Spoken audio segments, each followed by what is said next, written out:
Doctor wet media എന്ന YouTube ചാനലിലേക്ക് ഏവർക്കും സ്വാഗതം.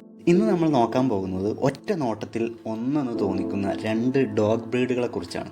Shih Tzu and Lhasa Apso. ഇവ തമ്മിലുള്ള മേജറായിട്ടുള്ള ഡിഫറൻസുകൾ നമുക്കൊന്ന് പരിചയപ്പെടാം. അതിൽ പറയുമ്പോൾ ഒന്നാമത്തെ ഡിഫറൻസ് എന്ന് പറയുന്നത് അവയുടെ സൈസിലാണ്.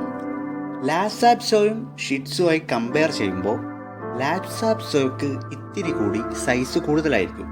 അതെന്ന് പറയുമ്പോൾ നീളത്തിലാണെങ്കിലും വെയ്റ്റിലാണെങ്കിലും ഷിറ്റ്സുവിനേക്കാൾ കുറച്ച് കൂടുതലായിരിക്കും ലാസാപ്സോയ്ക്ക്. മെയിൻ ഡിഫറൻസ് എന്ന് പറയുന്നത് അവയുടെ കോട്ടിലാണ്. രണ്ടിനും നീണ്ട വലിയ കോട്ടാണുള്ളത്. പക്ഷേ ലാസാപ്സോയിൽ ഇച്ചിരി തിക്ക് കോട്ടായിരിക്കും, അതുപോലെ തന്നെ ഇച്ചിരി സ്ട്രൈറ്റ് ആയിട്ടുള്ള കോട്ടായിരിക്കും. എന്നാൽ ഷിറ്റ്സുവിന് ഇച്ചിരി വേവി ആയിട്ടുള്ള നീണ്ടു കിടക്കുന്ന കോട്ടായിരിക്കും ഉണ്ടാകുക.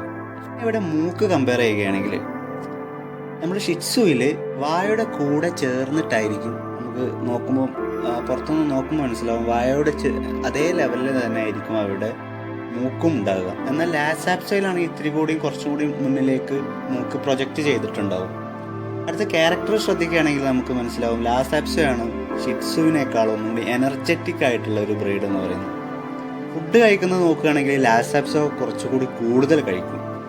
ഒന്നാമത് ലാസാപ്സോ കുറച്ച് സൈസ് കൂടുതലാണ്, അതുകൊണ്ട് തന്നെ ലാസാപ്സോ കുറച്ചുകൂടി കൂടുതൽ കഴിക്കും. ഇപ്പോൾ കമ്പയർ ചെയ്യുകയാണെങ്കിൽ ഇപ്പോൾ ഒരു 1.5 കപ്പാണ് ലാസാപ്സോ കഴിക്കുന്നതെങ്കിൽ 1 കപ്പ് മതി നമ്മൾ ഷിറ്റ്സുവിന് കൊടുക്കാൻ. അടുത്തൊരു ഡിഫറൻസ് എന്ന് പറയുന്നത് നമ്മൾ പുറമേ നിന്ന് നോക്കുമ്പോൾ ഷിറ്റ്സുവിൻ്റെ കണ്ണ് കറക്റ്റ് ഉരുണ്ട കണ്ണുകളായിരിക്കും. എന്നാൽ ലാസാപ്സോ ആണെങ്കിൽ കുറച്ചും കൂടി ഒരു ഉരുണ്ടതിൽ നിന്ന് കുറച്ചൊരു ഓവൽ ഷേപ്പിലേക്ക് മാറിയതായിട്ട് നമുക്ക് കാണാൻ പറ്റും.